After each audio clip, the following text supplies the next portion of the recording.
결사적으로 기도하라라는 제목으로 하나님 말씀 증거하도록 하겠습니다. 오늘부터 이제 시편이 5권으로 되어 있는데 2권이 시작이 됩니다. 42편부터 72편까지 내용입니다. 4명의 저자가 나옵니다. 2권에서는 고라, 그 다음에 아삽, 다윗, 솔로몬. 그런데 아삽하고 솔로몬은 한 편밖에 없어요. 그러니까 주로 고라와 그 다음에 다윗의 시다 이렇게 얘기할 수 있다라는 것입니다. 그리고 대부분 표제어가 있는데 43편이 없고 71편이 표제어가 없습니다. 다 표제어 있는데 43편이 없는 이유는 뭐 조금 전에 설명했잖아요. 42편과 43편이 원래 하나의 시였다고. 그래서 이렇게 따로 떨어진 것 같이 보이기 때문에 표제어가 있을 리가 없겠죠. 주로 고통받는 자의 외침이 주로 내용들을 이루고 있습니다. 왜 그러냐면 모세 오경에 맞춰서 이렇게 노래를 모은 거기 때문에 출애굽기에 해당되는 거죠. 창세기가 1권, 그 다음에 2권이 출애굽기에 해당되기 때문에 고통받는 자들의 부르짖음 뭐 그런 것들이 많이 있다라는 것입니다. 42편, 43편을 보는데 이게 하나의 시였다고 볼 수 있는 이유가 뭐냐? 후렴이 똑같다니까요. 5절, 11절, 43장 5절 똑같다라는 것입니다. 그래서 3개의 연애, 3개의 메시지를 살피면은 제일 잘 이해할 수 있다고 생각을 합니다. 첫 번째 내용은 뭐냐? 1절부터 5절까지 내용인데 마음의 병이에요. 마음의 병. 마음의 병, 예배를 통해서 회복해야 된다. 이게 주제입니다. 우리가 우울하다, 뭐 낙심이 있다, 뭐 공황장애가 있다 이런 거 다 마음의 병 아닙니까? 옛날에는 이런 마음의 병이 병으로 인정받지 못했습니다. 그런데 지금 이게 분명히 심각한 병이죠. 이 마음의 병이 이게 우울증으로 시작돼 가지고 여러분 우울증은 우울한 게 아닙니다. 분노예요. 이 분노심입니다. 분노심. 자기 자신에 대한 분노, 그다음에 뭐 어떤 과거에 대한 분노, 이게 우울로 오는 게 아니에요. 분노에서 우울로 가는 거예요. 그래서 이게 분노심이 이게 사실 우울증 초기 증상이에요. 이게 굉장히 중요한 건데 우울하고 공황장애 이런 걸로 분노 때문에 이게 못 견디게 만드는 겁니다. 그래서 그 다음 단계로 가는 건데 이거 회복할 수 있는 길이 무엇이냐? 예배라는 거예요. 다윗이 아마도 이렇게 어려운 가운데 예배 제대로 드리지 못하는 상황 가운데 이게 디프레션이 크게 왔던 것 같습니다. 그때에 이제 하나님 앞에 기도하는 거예요. 예배가 회복되기를 원합니다. 성전에서 멀리 떨어졌습니다. 예배 못 드리는 거죠. 그러니까 그리운 겁니다. 서울 사람들이 거의 안 가는 데가 어디죠? 한강 유람선 타보셨습니까? 있는지도 모르는 분 많을 거예요. 그죠? 여기 가면 금방 한강 유람선인데 그거 죽어도 안 가죠. 우리 홍대에 있는 교회인데도 불구하고 홍대 그 거리 나가본 적 별로 있어요? 별로 없죠. 그냥 교회만 왔다 가는 거죠. 남산을 가본 적 있습니까? 남산 저도 안 가본 지 오래됐는데 그죠? 남산 또 뭐 있나? 롯데 월드 롯데 이렇게 테마파크 이런 데 가본 적 있습니까? 시골 사람만 가는 거예요. 거기 아무도 안 가요. 그죠? 마찬가지로 예배 드릴 때는 모르는 거예요. 근데 예배를 떠나 보니까 야, 예배가 진짜 중요한 거구나. 예배가 끊기니까 다 죽는구나 라고 하면서 여기서부터 디프레션이 온 거라고요. 코로나 바이러스 때문에 우리가 예배 제대로 못 드리고 하는 상황들이 여러 개인데 있지 않습니까? 그때 깨닫는 거죠. 아, 예배라는 게 정말 우리의 생명의 근원이 되었구나. 이런 거를 깨닫게 되더라는 것입니다. 그래서 사슴이 신의 물 찾기에 갈급한 같이 주님 찾는다 그런 얘기가 나와요. 사슴은요 이 식도가 셀로판지 같대요. 풍선껌 같이. 그러니까 습도가 있으면은 뭐 문제가 없는데 습도가 없어지면은 셀로판 같이 딱 붙어버린대요. 붙으면 뭐 다시 수분이 들어가면 떨어져야 될 거 아니에요. 안 떨어진대요. 그러니까 사슴이 목이 가란다 이 얘기는 죽음이에요. 죽음. 한번 붙으면 끝난다.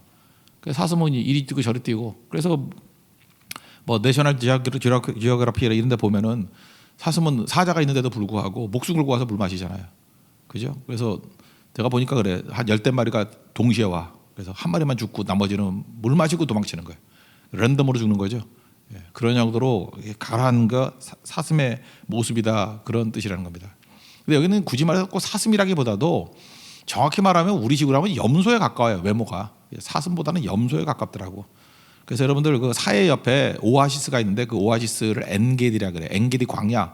조금 오아시스가 광야를 엔게디 굴 많은데 엔이라는 말이 뜻이 뭐예요? 샘이라는 뜻이에요. 샘. 샘. 게디라는 거는 새끼 염소. 이렇게 보면은 이스라엘 그 성지순례 뭐 사진 보면은 막 절벽 타고 다니는 새끼 염소 그런 것들이 있어요. 그거를 말한다라고 얘기도 해요. 그러니까 여기서 시냇물 얘기를 하는데 시냇물은 와디라 그래가지고 건천이라 그러죠. 비가 올 때는 물이 흐르는 강이고 아니면 말라버리는 그 와디를 묘사하는 게 아니고요. 여기서 말하는 것은 용천수예요. 이렇게 물이 솟아나는 거. 그죠? 목이 너무 가려가지고 물이 막 솟아나는 그런 물을 가라고 있습니다. 뭐 이런 뜻이라는 것입니다. 내 영혼이라고 말하는 건 뭐죠? 존재 전체. 영혼만 말하는 게 아니라 내 전체 전체가 하나님을 찾고 있습니다. 하나님이 누구라는 거예요? 그 마르지 않는 샘, 엔게디, N이라는 거 N, 물, 샘이라는 거 샘. 마르지 않는 샘이 하나님이십니다. 예레미야 뭐 2장 같은 데 보면은 하나님을 샘으로 묘사해요. 그죠? 마르지 않는 샘입니다. 주님 찾기 원합니다. 왜냐 그 예배이기 때문에. 그래서 주님을 찾아 뵙기를 원한다. 여기 성경을 보면 보다와 뵙다라고 번역된 단어가 달라요. 보다라는 건 뭐죠? 내가 보는 거예요. 그래서 내가 액센트가 내가 보다. 그죠? IC 내가 보다. 이게 강한 거예요. 그러나 뵙다라고 얘기하는 것은 그분이 나를 보도록 서 있다 그런 뜻이에요. 예배는 그런 겁니다. 그분이 나를 보도록 서 있다. 그러니까 내가 적극적으로 가가지고 하나님이 여기 계시는데 내가 찾아뵙는 게 아니고 하나님이 어딘지 몰라요. 그죠? 근데 내가 그분을 뵙도록 기다리는 거예요. 서서 기다리는 거예요. 그러니까 주님이 오시는 거죠. 그래서 뵙겠다라고 하는 기다리는 마음이 포함되어 있다라는 것입니다. 그래서 하나님을 기다리고 있는데 하나님을 아직도 만나지 못하는 거예요. 그죠? 그때 마귀가 하는 일이 뭐냐? 막 조롱하고 비웃고 그러는 거죠. 마귀는 크게 보면 두 가지 일을 합니다. 야금야금 죄를 짓게 만들어서 쌓이게 만드는 거예요. 죄가 쌓이면 어떤 일이 벌어지죠? 죄에 대해서 무디어져요. 또 하나는 이간질하는 거예요. 마귀가 하는 일을 잘 보면은 우리의 말과 이 시기심 이런 걸 통해 가지고 잠깐만 이렇게 이간질하게 만들어요. 그래서 어렵게 만들고. 그래서 쐐기를 박는다 그러잖아요. 이렇게 말 속에 쐐기가 있어요. 쐐기를 탁탁 넣고 거기에 물이 들어가서 부풀어지면 바위도 쩍쩍 갈라지죠. 마귀가 하는 일은 뭐냐 하면 분열의 영이에요. 갈라지게 만들어요. 그래서 마귀는 지금도 우리에게 그래요. 쐐기 같은 말을 갖다가 팍 해가지고 바위 같은 단단한 마음이라 할지라도 거기다가 쐐기가 박힌다니까요. 그러고 난 다음에 뭐 간단하게 이렇게 어려움 생기면 물만 좀 들어가도요 쩍쩍 갈라지게 만들어서 분열을 하게 만드는 것이 마귀가 하는 일이라는 것입니다. 이걸 안다 그러면 쐐기 같은 말하는 사람들 조심해야 돼요. 저거 마귀로부터 쓰임받는 사람이구나. 저거 큰일 났네. 이런 거죠. 그리고 분열케 하는 거고 또 그다음에 눈에 보이지 않는다고 잠깐 죄가 쌓여 나가면 무뎌지게 만드는 거예요. 그게 죄인지도 몰라요. 이게 마귀가 하는 일이라는 것입니다. 그래서 하나님 다시 예배의 영광을 보기를 원합니다. 옛날에 기억이 있으니까 예배 회복되기를 원합니다. 라고 기도하는 내용입니다. 1년이에요. 1년. 오늘도 우리 삶 가운데 현대인만큼 마음의 병이 많은 사람이 어디 있습니까? 우울하죠. 우울증이 우울이 아니라니까요. 이게 분노심, 잠깐 분노할 일들이 많아져요. 분노를 자극합니다. 분노심이 있으니까 남 잘 되는 꼴을 못 보잖아요. 그러니까 쐐기 같은 말을 꽂고 조롱과 비웃음이 있고 형제 자매들끼리도. 그래서 결국은 예배 떠난 사람들이 다 그러고 있어요. 잘 보세요. 교회는 다니는데 예배 소홀히 하는 사람들 보면 외곽에서 계속 쐐기질하고 있어요. 쐐기 받고 이간질하고 죄가 쌓이고 무뎌지고. 그죠? 자기가 지금 마귀 종로를 하는 것도 몰라요. 그리고 답답해지고 분노는 쌓이고. 근데 이거 해결책이 뭐예요? 예배라는 거예요. 예배. 하나님 앞에 나와서 간절하게 예배 드릴 때 주님께서 이 마음의 병을 치유해 주십니다. 우리 가족 가운데 마음의 병 없는 사람 거의 없는 것 같아요. 그죠? 뭐 한두 사람이 다 있는 것 같아요. 내 자신일 수도 있고. 하나님 마음의 병을 예배를 통해서 치유해 주시고 회복시켜 주십시오라고 간구하는 하나님의 믿음의 종 되기를 축원합니다. 1절부터 5절까지 그 내용을 한번 읽어보겠습니다. 1절부터 5절까지입니다. 시작. 하나님이여 사슴이 시냇물을 찾기에 갈급함 같이 내 영혼이 주를 찾기에 갈급하니이다. 내 영혼이 하나님과 살아계시는 하나님을 갈망하나니 내가 어느 때 나아가서 하나님의 얼굴을 배울까. 사람들이 종일 내게 하는 말이 내 하나님이 어디 있느냐 하오니 내 눈물이 주야로 내 음식이 되었도다. 내가 전에 성의를 지키는 무리와 동행하여 기쁨과 감사의 소리를 내며 그들을 하나님의 집으로 인도하였더니 이제 이 일을 기억하고 내 마음이 상하는도다. 내 영혼아 내가 어찌하여 낙심하며 어찌하여 내 속에서 불안해하는가. 너는 하나님께 소망을 두라. 그가 나타나 도우심으로 말미암아 내가 여전히 찬송하리로다. 오늘 예배를 통해서 우울증, 공황장애 이런 것들을 다 회복할 수 있는 하나님의 종 되기를 바랍니다. 그다음 두 번째 연에서 중요한 건 이제 6절부터 11절까지인데 여기에서 내용은 뭐냐면 불안정함이에요. 이게 원래 시편 42편의 별명이 도망자의 노래거든요. 그래서 히브리 사람들은 도망자의 노래라는 별명이 붙어 있어요. 그러니까 진짜 이 두 번째는 불안정한 거예요. 도망자같이. 생활고에 시달리는 사람들은 안정이 없잖아요. 불안정한 거. 근데 이거는 주님과 동행함을 통해서 주님과 동행하면 어떤 일이 벌어진다 그래요? 꾸역꾸역 이긴다고. 뭐 완벽하게 이기는 건 아닌데 꾸역꾸역 이겨나가고 동시에 내 속에서 로마서 5장 같은 말씀이 바르죠. 환난은 인내를, 인내는 연다는 그러죠. 인내는 뭐예요? 근육이 생기는 거고, 연다는 인격이 자라는 거예요.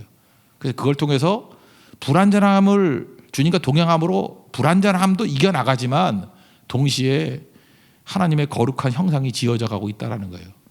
그 얘기를 하고 있습니다. 혹시 여러분들 생활고 때문에 어려움 당하고 불안정 때문에 이렇게 흔들리는 분들이 있죠. 주님과 동행하기를 다짐하는 하나님 종되기를 바랍니다.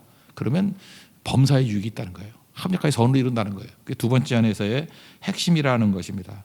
특별히 실업이라든지 실업자라든지 또는 뭐 비정규직 이런 사람들이 뿌리를 못 내리잖아요. 얼마나 불안정합니까? 그때 하나님 찾아야 된다는 거예요. 여기 도망자인데 특별히 북쪽 지명들을 쭉 얘기를 하고 있어요. 여기 요단, 뭐 헤르몬, 미살 이게 다 이스라엘 북쪽이에요. 그러니까 멀리 외방, 지금 같으면 뭐 만주로, 뭐 중강진으로, 뭐 이런 데로 도망쳤다 그런 뜻이에요. 그죠? 외곽으로 도망쳤다. 그러니까 도망 다니는 사람의 모습이 쭉 나온다는 것입니다. 여기 지명을 좀 설명해주면 우리 가장 북쪽이 단이죠. 단에서부터 제일 남쪽이 부엘세바. 그래서 단에서부터 부엘세바 그러면은 뭐 백두에서 한라까지 그런 개념이에요. 그죠? 대유법, 이스라엘 전체, 대한민국 전체 이렇게 표현하잖아요.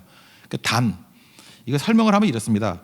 그 헤르몬산은 알죠? 헐몬이라고 헤르몬산. 그 예수님 변화산을 보통 헐몬산이라 그러는데 헐몬산에 이슬 그런 거 이슬이 있고 특별히 거기가 만년설이 있어요. 눈이 녹아서 물이 나온다고. 그러니까 헤르몬산에는 물이 있습니다. 물 이슬이나 뭐 이렇게 눈이 녹아서 물이 흘러요. 물이 흐르는 바로 그 옆이 어디냐면 단지파가 원래 남쪽에 있었는데 북쪽으로 도망을 쳤죠. 그래서 단지파가 있던 자리예요. 그 단. 그러니까 단에 지금도 단에 가면요 물이 많아요. 왜냐하면 헤르몬산에서 내려온 물이기 때문에. 특별히 그 유럽에서도 알프스산에서 내려온 물, 그게 에비앙 아니에요, 에비앙. 그죠? 에비앙 퍼갖고 우리한테도 팔아먹잖아요, 그죠? 에비앙 그런 식으로 만년설이 녹아서 눈이 녹아 내려오는 물, 단에 모인다고 단. 단에 모여가지고 단에서부터 또 이렇게 물이 흘러 내려가지요. 그게 요르단인 강이에요, 요르단 강. 요르라는 게 뭐냐면 흐르다는 뜻이에요, 요르 흐르다, 단에서부터 흐르다. 그래서 요르단 강이에요. 우리는 요단강 그러죠, 그죠? 요르단 할 때 요르가 흐르다 어디서부터 흘러요? 단에서부터. 그래서 항상 발음할 때 요르단 하게 돼요. 단에서부터 흐르는 요르단 강이에요, 요르단. 그리고 바로 옆에 조그만 산이 있는데 그 미살산. 미살산이라는 건 뭐냐면은 산이 작기 때문에 숨을 데가 없다라는 거죠. 불안정하다는 걸 뜻하는 거예요. 여러분 숨으려면 어디서 숨어야 돼요? 뭐 설악산에 숨든지 지리산에 숨어야지 안 잡히지. 안 그래요? 남산에 숨으면 잡히죠. 포에서 몰고 가면 남산보다 더한 건 뭐예요? 뭐 여기 신촌에 있는 안산에 들어가면 곧장 잡히죠. 예. 거기 사람 5명 풀어도 잡아요, 그죠? 그러니까 미살산이 그런 데라는 거예요. 그냥 뭐 여기 신촌 뒤에 있는 안산에 올라갔다 잡혔다 뭐 이런 거죠. 거기서 뭐 숨을 데가 없잖아요. 불안정함을 표현하는 거예요. 그러니까 멀리 이런 데서 숨어 다니는데 붙들어 주시더라. 근데 거기서 두 가지가 있는 게 이중적인 의미예요. 이스라엘 백성들은 물 그러면 바다 그러면 혼돈이죠. 그죠? 리워야단 이런 것들이 바다에서 나와요. 물 그러면 혼돈이에요. 물은 혼돈인데 지금 여기 두 가지겠죠. 사막에서 목이 가래요. 그 물도 필요하죠. 그래서 이 불안정함을 묘사하는 거예요. 어떤 때는 혼돈을 상징하는 물이 넘쳐나는데 그것이 내 갈증도 채우고 있다. 고난이 그런 거예요. 생활고가 그런 거예요. 내가 그것 때문에 큰 어려움도 당하지만 그것 때문에 내 영혼이 또 목마름을 채워나가는 것들이 있다. 여러분 그러잖아요. 부자들은요 돈만 많고 그래서 예배도 안 드리고 하기 때문에 외적으로는 평안하지만 영은 가랄 수 있어요. 성장 못하고. 그래서 부자와 나사로 올 때 지옥 갈 수 있다고. 근데 가난한 사람들은 그 가난 생활고 때문에 너무너무 사는 게 힘들어요. 그래서 하나님 찾다가 보니까 또 꾸역꾸역 살아가. 그러면서 영적으로 풍성해지고 거지 나사로 같이 아브라함 품에 안기는 일들이 벌어질 수 있다. 곧 이중적인 얘기를 쭉 얘기하고 있어요. 그래서 성도의 낮에 축복이 있고 밤의 고난 가운데에서 하나님의 이기게 하심이 있다. 그 얘기가 여기 포함되어 있다. 이중적인 의미예요. 그래서 물로 표현될 때는 이중적인 의미가 있다. 저는 그 하나 예를 든다 그러면 어떤 생활고에 있던 분이 이게 풍성해지는 걸 보게 됐어요. 그 남편분이 요즘 도장 파는 일을 했어요. 도장 파는 거. 요즘 도장 파는 거 먹고 살기 힘들대요. 왜냐면 컴퓨터로 다 하기 때문에. 나도 대만 가서 도장을 하나 팠는데 난 옛날에 중국 사람들 이렇게 막 열심히 파가지고 명품을 만들어 줄 줄 알았어. 그랬더니 컴퓨터로 쭉 하더니만 지가 안 깎대. 그냥 그걸로 깎대. 괜히 거기 가서 했어. 그거 파는 거 우리 한국이 더 잘하는데. 대만 가서 도장 파지 마세요. 그거 컴퓨터로 하는 거예요. 컴퓨터로 해가지고 이렇게 나오더라고. 그러니까 도장 파는 사람들 기술도 없어지고 이게 수공품으로 나오는 게 요즘에 없다고. 그러다 보니까 어렵죠. 그래도 불구하고 이렇게 스스로 도장 파는 것들을 원하는 사람들이 있어요. 근데 그분이 그런 이제 기술을 갖고 있는 장인이에요. 근데 뇌졸중으로 쓰러졌습니다. 그러니까 뭐 막막하죠. 사는 게 막막하죠. 어차피 그 직업 자체도 위축이 돼가는데 또 뇌졸중으로 쓰러지니까. 그러니까 뭐 아무도 의지할 데가 없는 거예요. 그게 생활고거든요. 의지할 곳이 없어요. 그래서 부인이 배워가지고 했어요. 남편이 누워 있는데 또 보고 본 게 있잖아요, 그죠? 그래서 또 하니까 또 되더라고요. 그래서 부인이 이걸 하고 있어요.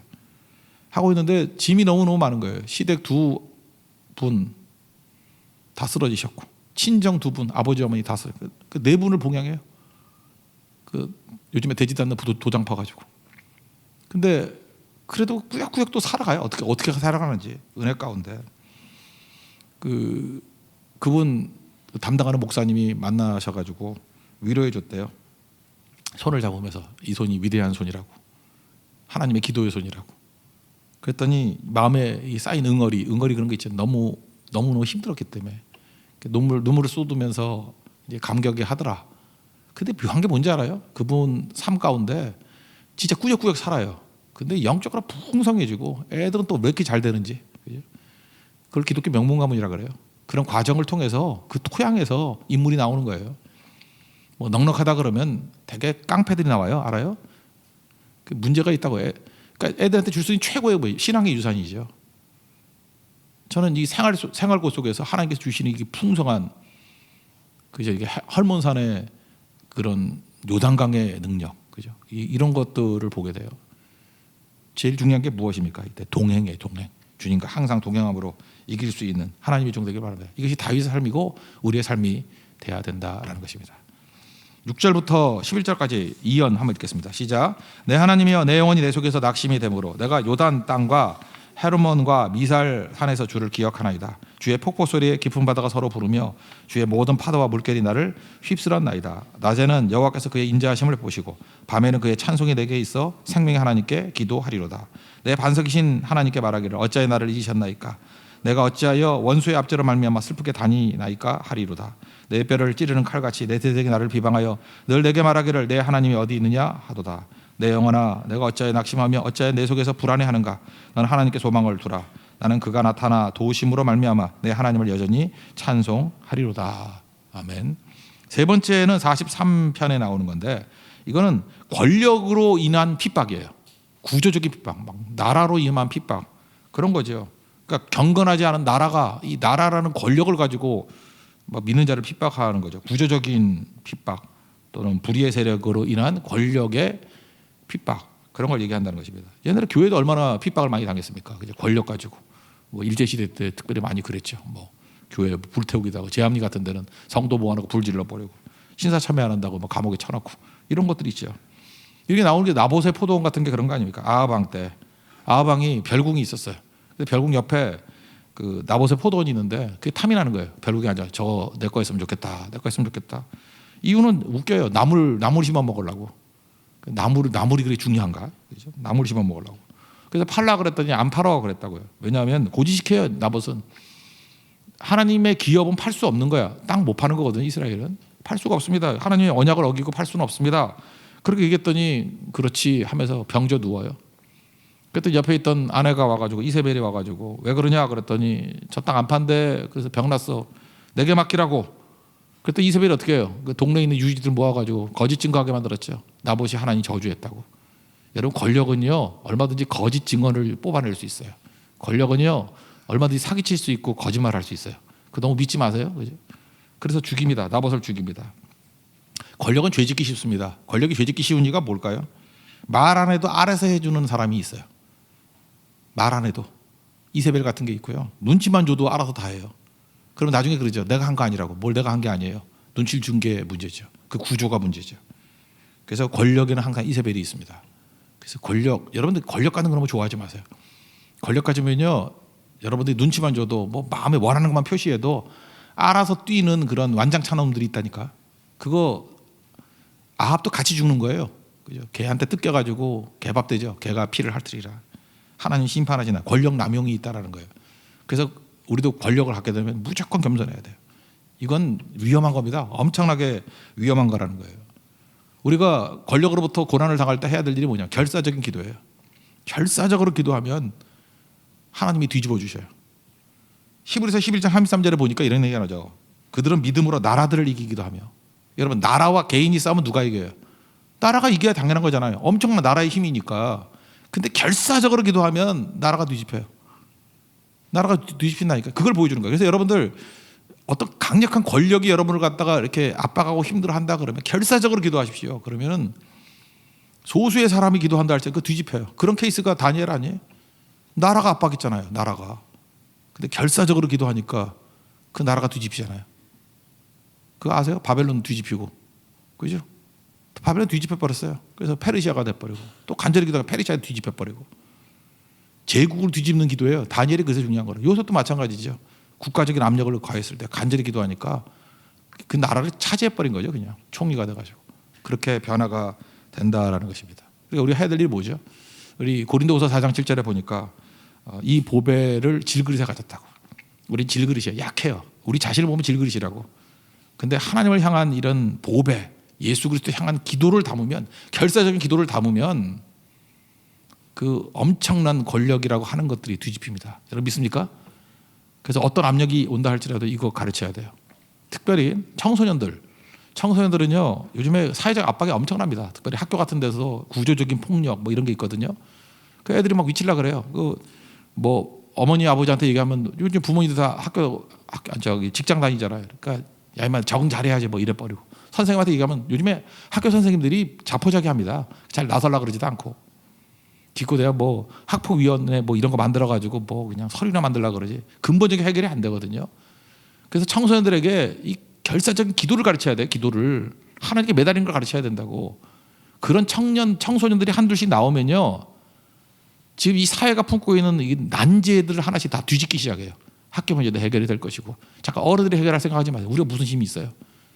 기도하는 젊은이들, 기도하는 청소년이 나오면요, 그 시대의 문제는 걔네들이 푸는 거예요. 우리가 풀어주는 게 아니에요. 부모들이 풀어주면 걔네들 다 쪼다 만들게. 그러니까 우리가 해야 될 일은 뭐냐 하면 그런 풍토를 만들어 주는 거예요. 또 그런 사람들이 나오도록 기도해 주는 거예요. 지금 뭐 좋은 대학 나와서 되는 거 아닌 거 아시잖아요. 지금 뭐 부모들이 돈 대준다고 그럼 걔네 망쳐야 다. 이렇게 결사적으로 기도해서 나라들을 이기기도 하는 그런 청소년들을 키워야 돼요. 그죠? 구조적인 압박을 이길 수 있는 그런 사람들을 키워야 돼요. 일당 100만 그것도 맞서 싸워서 이길 수 있는 다니엘을 키워내야 된다고. 결사적인 기도예요. 그러면 능히 승리할 수 있다. 이걸 우리에게 보여주고 있습니다. 그런 승리를 맛보는 믿음의 종 되기를 바랍니다. 43편, 이게 3년이죠. 1절부터 5절까지 읽겠습니다. 시작. 하나님이여 나를 판단하시되 경건하지 아니한 나라에 대하여 내 송사를 변호하시며 간사하고 불의한 자에게서 나를 건지소서. 주는 나의 힘이 되신 하나님이시거늘 어찌하여 나를 버리셨나이까. 내가 어찌하여 원수의 억압으로 말미암아 슬프게 다니나이까. 주의 빛과 주의 진리를 보내시어 나를 인도하시고 주의 거룩한 상가 주께서 계신 곳에 이르게 하소서. 그러니 내가 하나님의 제단에 나아가 나의 큰 기쁨의 하나님께 이르리이다. 하나님이여 나의 하나님이여 내가 수금으로 주를 찬양하리이다. 내 영혼아 내가 어찌하여 낙심하며 어찌하여 내 속에서 불안해하는가. 너는 하나님께 소망을 두라. 그가 나타나 도우심으로 말미암아 내 하나님을 여전히 찬송하리로다. 마음의 병 예배를 통해서 이기십시오. 불안정함 생활고 주님과 동행함을 통해서 나의 성장과 동시에 꾸역꾸역 승리하는 그런 승리를 맛보십시오. 그다음에 권력의 핍박, 나라의 핍박 이런 게 있어요. 그죠? 질그릇 같은 나의 결사적인 기도로 채우십시오. 다 뒤집힙니다. 그래서 이렇게 어려우면 어려울수록 다니엘이라는 영웅이 나오고 요셉이 나오고요, 나봇과 같은 역사적인 인물들이 나오기 시작한다는 거예요. 여러분 그런 다니엘 같은 승리가 있는 믿음의 종 되기를 축원합니다. 자리에서 일어나겠습니다. 우리 기도를 멈추지 말라 찬양하겠습니다.